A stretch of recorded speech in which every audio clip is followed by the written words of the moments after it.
I'll share some of my personal experiences, challenges, and learning outcomes. And I hope it will be beneficial to everyone. So I will start with household. I sure you all produce a lot of waste in your house, food waste especially, and you most likely will put it into the bin and it ends up in the landfill. So I decided to do some research into that area and figure out if there's a way to solve that problem. And I came upon several solutions, more so high-tech solutions, which I would share with you, right? So the first one is it's called a GGO2 universal composting system, which you can easily install in your kitchen or in a garage area. And all it requires is a space to add a hose for the exhaust pipe, and you just feed it. This system works basically with very similar description that Brian gave you about setting up a file.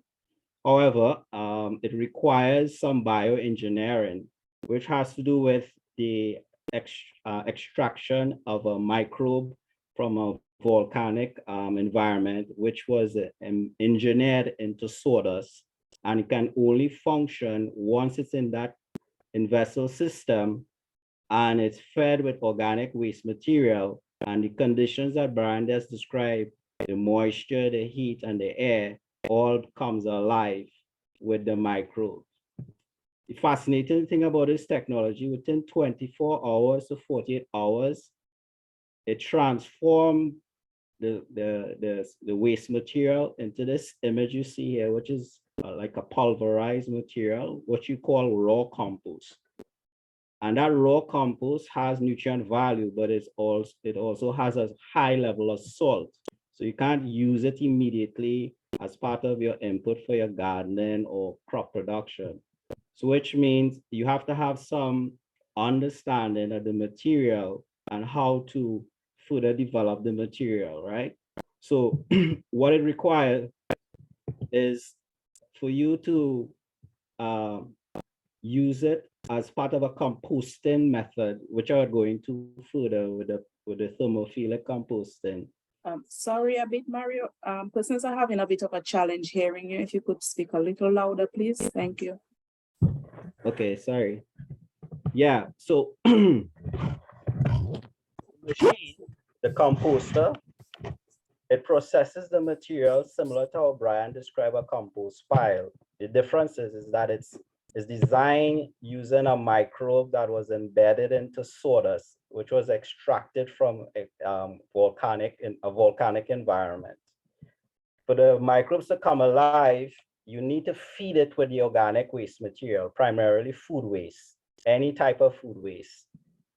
Once it's fed with the food waste, the machine has what you would call a arm or auger that turns, similar how you turn a compost pile, and that starts to accelerate the activity of the microbe by introducing the oxygen, the moisture control, along with along with the time, as Brian mentioned. So between 24 hours to 48 hours, you can have what you would call a raw compost material. It's the challenge with the raw compost material is that we're going to have high salt level because the food we eat, we put salt in the food, right? So there's the natural salt in the plant, but there's added salt based on we need to get taste and what have you. So that salt level is quite extreme. So what has to happen, the material has to go through another treatment process, which I'll discuss further along the line. Or if you have the experience, you will know how to use the ratio with the raw compost along with other biomass material, along with soil, and you may be able to apply it according to the end use. This is another system. It's a bin system, which we introduced to a client, the Hilton Hotel, as a way to manage their their waste material during the operation, the hotel operation hours, which has a lot of drawback because of the the sanitary guidelines and security and what have you. So we proposed to them, what if we bring bins and just leave it there for you, and all you need to do is just fill the bins and we will take them away, do the composting, and at the end, over a period of time, we would return with compost material. So we had a schedule worked out. Every week we'll deliver the bins, they will fill the bins, we'll collect the bins. The fascinating thing about this bin, unlike other waste bin, is that it was designed primarily for food waste. So there's a special lid that has an area that holds what they call a biofilter. And it's a natural biofilter that collects or absorbs the sulfur smell and then convert it into carbon dioxide. So in this biofilter, there are enzymes that feed on the smell and then transform that into the carbon dioxide. So this is an example of what it looks like. So this is the lid on your left. And this lid has these tablets that are made from, would you believe, coconut coir. And it also embeds these microbes, right? So after a period of time doing this service for the Hilton, we collected data because one of our most important aspects of our work is collecting data, because that's the best way we can demonstrate to companies and individuals the benefit of what we're doing, besides diverting the waste from the landfill or making it easier for you to manage your waste. So just within 2-month period, because Hilton Hotel has over 300 rooms, they have a low period and a high period. So the high period means most times a carnival and Christmas time. So over a period of 2 months, we collect as a pilot, we collected over 15,000 pounds of waste, and none of it, I promise you this, none of it went to the landfill. We collect all of it and took it to our site, and we went through the composting process. At the same time, we use a compost calculator that deals with emissions, and we were able to measure what the emissions were in terms of what we were able to reduce. And as you can see, it's over 170,000 pounds of CO2 emission that was saved. At the same time, we were able to measure how much compost we get from what we produce, with a factor 20% loss based on reduction. And this is the amount that we were over 10,000 pounds what we were able to produce. Now, at the same time doing food waste, I became interested in farmers doing their own composting or their own challenges with regards to managing manure and their crop waste. And when they're cleaning their land, or when they're pruning, or when they're doing different types of preparations or harvesting and what have you. So I had several conversations with different livestock farmers and different crop producers. And I learned that, yes, they do have a problem. Although they would stockpile the manure, they think, well, yeah, it's the material that they can sell or material that they can use for themselves. So I did some research in manure as a waste management challenge, and I came across some interesting findings that not much discussion has been done in this part of the world. And one of the main things that I learned is that because of the treatment or the rearing of the animals, most farmers depend on medicine and antibiotics, these type of things. And I was surprised to find out that when animals are administered with these different medicines and antibiotics, the digestive system doesn't really digest everything. In fact, the digestive system only, based on literature that I read, only digests about 20 or 30% of the antibiotics, and the rest go out into the manure. And I thought that was a big concern. I realized it's an opportunity for me to address while at the same time when the crop produces and they use their chemicals, fertilizers, or they would just have a large amount of waste, bio-waste material stockpile on their land and not doing anything, and it becomes a kind of hazard as well. So I decided that, okay, let me look into a scenario with a farmer and his wife, because most smallholding farming communities are made up mainly of a husband and a wife, and the husband is over 50 years old, and he is so consumed with the amount of work he has to do. How come he can, what would be possible for him now to take on another discipline such as composting? So I would try to illustrate um, some practical steps that you could look into and figure out how best you can design your own system that you're able to manage with your limited resources and time. So on the left, you see a diagram like a pie chart of different shapes and things that more or less represent the different materials that one would have on their site. So you have to do an audit of what you have on your site as a farmer, right? So as a farmer, you will see if you have flowers, trees, fruits, and of course, livestock and so on. And you have to determine which one produces the most waste.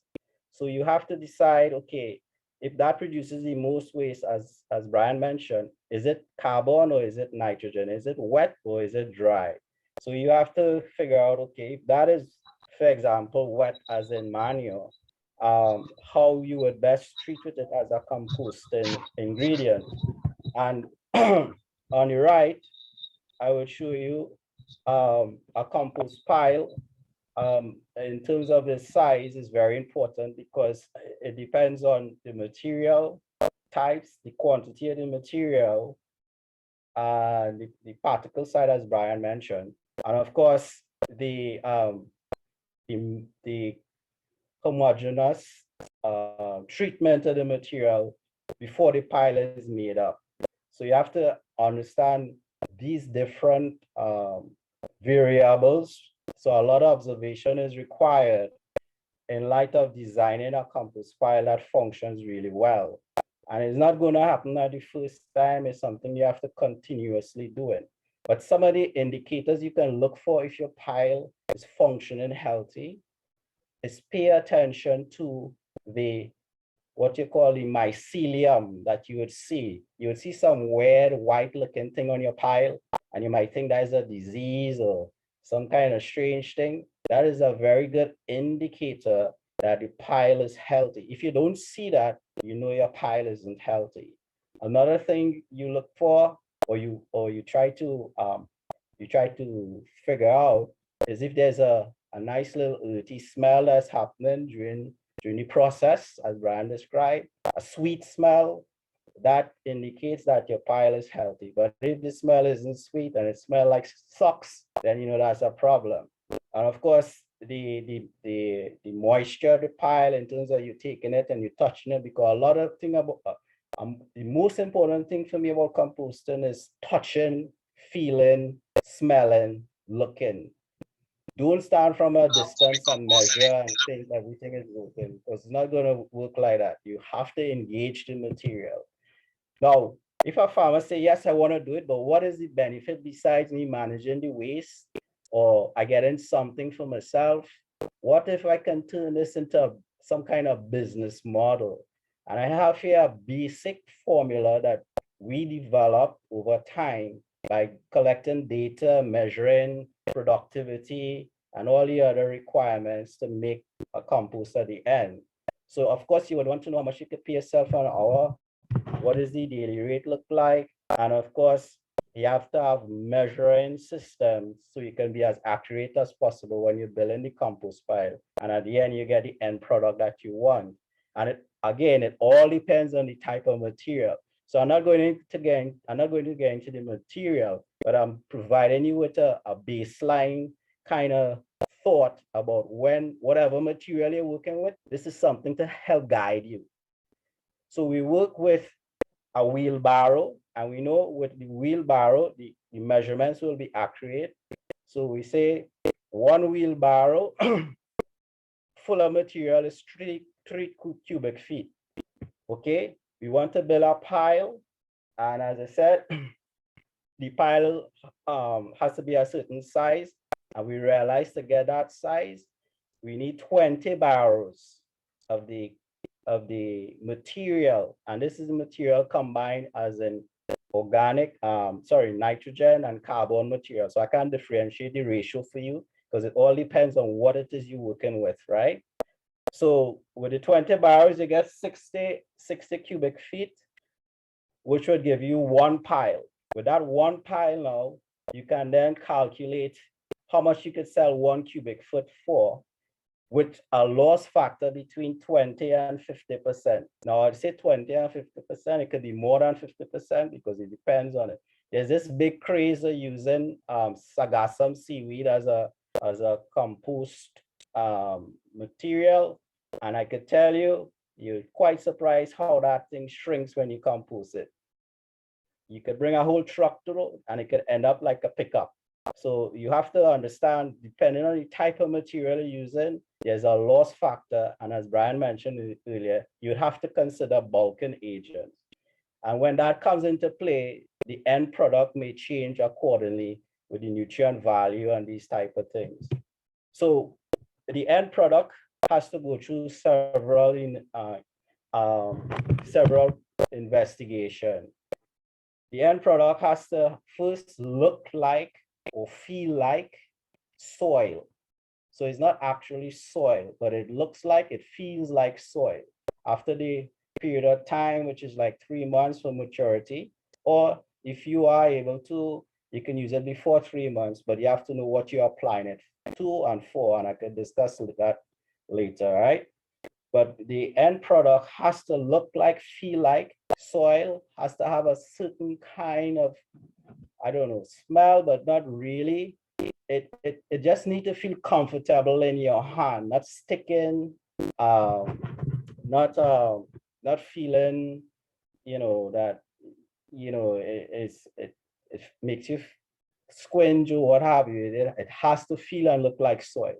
So that's one indicator that the material has some quality about it. With regards to arriving at that quality, which I didn't mention, is that you have to keep the compost covered all the time, or your composting process covered all the time. So like Brian had mentioned, the weed seeds, these things through the air or atmosphere, in some way or the other, they find themselves in the compost pile. So you have to keep it covered at all times, all the way to the end.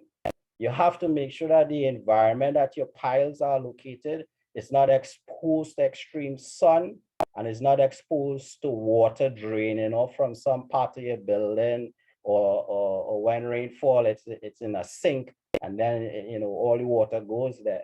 All of that will really make the material at the end become less and less effective. So you'll be washing away nutrients. The weed seeds are going to be there, so you're going to just be transplanting it onto your land or your garden, and then you have to hire a gardener, you have to do more cutting. So these are the things you have to really discipline yourself about to get the end product. The other thing is the testing.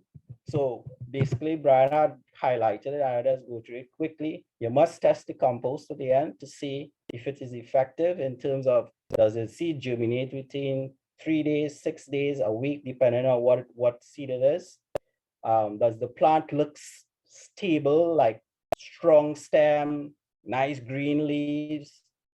Does the compost in itself still looks very rich and black, and there's still moisture in there, and not too wet, not too dry? So these are the observations you make to record if the compost is working really well. Then you can take that plant now over a period of time and put it into the soil and see how it functions in terms of its health. See if any fruit happen. So this is over a period of time, 3 months or so. And then you excavate the plant. You take the entire plant out of the ground to see the root mass. If at all the root mass is really well. If at all the root mass are going in the directions it need to go. and the quality of the stems, the branches, and these type of things, right? So another thing I look for, the other thing I look for is the earthworms and the water holding capacity. So every time I'm doing composting, I always think about the soil first. I don't think about the plants. I think about soil. I think about the soil all the time. The plants is not my first thought. Is what I need to do for or with the soil, how best I can apply what I'm doing that will enhance the soil and at the same time provide the nutrient value and the necessities of the plant. So you must know your soil. You must know what soil you're working with. What's the problem with the soil? What's the challenge with the soil? You have to do some work on that. So you have to dig up your soil, see how difficult it is for the tool to go into the soil, see if the soil holds too much water. You have to get familiar with your soil.